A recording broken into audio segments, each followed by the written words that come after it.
Hi everyone, welcome back to another episode from Wake&Tech. Today in this video, we will be learning how to log into Chase online banking account using your mobile device.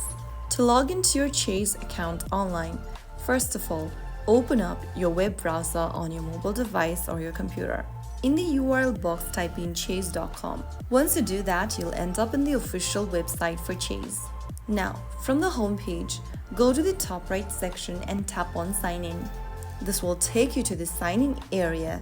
To sign into your Chase bank account, write down your username associated with your account in the first tab and type down your correct password. If you don't remember your password or username, tap on Forgot Username/Password link and follow through the prompts. After typing down your credential, tap on Sign In, and this will log you into your Chase online banking account. You may be asked to verify using a code sent to your phone or email. Enter the code to complete the login. If the credentials are correct, you'll be taken to your online banking dashboard where you can view your balance, pay your bills, transfer funds, and manage credit cards and more. If you found the video helpful, don't forget to like, share, and subscribe. I will see you in the next episode.